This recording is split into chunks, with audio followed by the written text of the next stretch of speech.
अस्सलाम वालेकुम। आज से जो है तो एक नई सीरीज़ का हम आगाज़ कर रहे हैं, जिसका मेन मकसद ये है कि वो लोग जो है तो हायर एजुकेशन के लिए इटली आना चाहते हैं स्कॉलरशिप के ऊपर, तो वो कैसे जो है तो किसी कंसल्टेंसी के पास जाने के बजाय जो है तो अपना सारा प्रोसीजर खुद फॉलो करें। और ए टू जेड जो है तो इसके अंदर आपको गाइडेंस मिलेगी कि किस तरह आप यूनिवर्सिटी सर्च करेंगे, उसके बाद स्कॉलरशिप के लिए आप किस तरह अप्लाई करेंगे, और स्कॉलरशिप के बाद जब आप यहाँ पर आते हैं तो उसके बाद जो मैंडेटरी काम करने होते हैं आपको किसी नई कंट्री के अंदर मूव होने के बाद, वो सारी चीज़ें जो है तो आप कैसे कैरी करेंगे, उन सारों के बारे में आपको एक इन्फॉर्मेशन मिलेगी। इस सीरीज़ को मैंने मुख्तलिफ वीडियोज़ के अंदर डिवाइड किया है, ताकि उन लोगों को जो मतलब स्टूडेंट्स को 2 घंटे या 3 घंटे की वीडियो को देखने की बजाय जो है तो जिस पार्ट के साथ उसका ताल्लुक है, जिस पार्ट के रिलेटेड उसको इन्फॉर्मेशन चाहिए, वो सिर्फ उस पार्ट को एक्सेस करके जो है तो उससे फ़ायदा उठाए। अब देखें, इस सीरीज़ को बनाने का मेन मकसद ये है कि आजकल जो कंसल्टेंसीज हैं तो वो इटली के अंदर आपको एडमिशन और स्कॉलरशिप देने के लिए जो है आपसे अराउंड $2,000 जो है यूरो जो है तो वो चार्ज करते हैं। अगर 2,000 यूरो को जो है तो हम पाकिस्तानी रुपीस के अंदर कन्वर्ट करें तो ये आपके पास आते हैं कोई 6 से 7 लाख रुपए आते हैं। जबकि इटली के अंदर जितनी भी यूनिवर्सिटियां हैं उसके अंदर ज़्यादातर 90% जो है तो वो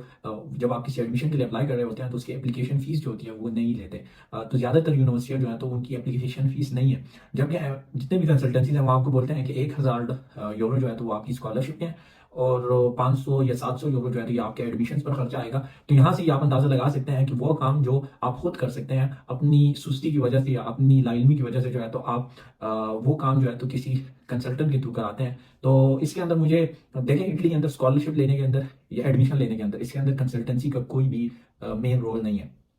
सिर्फ उनको फ़ायदा ये है कि वो जो है तो आपको इस तरह जो है तो फूल करते हैं कि वो आपको जो है तो बोलते हैं कि हम आपको स्कॉलरशिप लेकर देंगे, एडमिशन लेकर देंगे। लेकिन क्या कभी आपने इस चीज़ के बारे में सोचा है कि जो स्कॉलरशिप आपके डॉक्यूमेंट्स पर उनको मिल सकती है, तो वो स्कॉलरशिप के लिए अगर आप खुद अप्लाई करें तो वो आपको क्यों नहीं मिलेगी? अब आप अपना मोटिवेशन लेटर जो है तो अगर एक कंसल्टेंट आपके लिए मोटिवेशन लेटर लिख रहा है, तो आई एम 100% श्योर कि अगर वही मोटिवेशन लेटर आप खुद लिखेंगे तो वो उस कंसल्टेंट से बहुत बेहतर होगा। तो इसीलिए इस सीरीज़ को मैंने बनाई है। तो शुरू करते हैं। ज़्यादा बातें करने की बजाय जो है तो अमल करते हैं। इसके आपको इस तरह आएगी कि सबसे पहले जो है तो आपको हर एक चीज़ की एक ब्रीफ डिस्क्रिप्शन मिलेगी,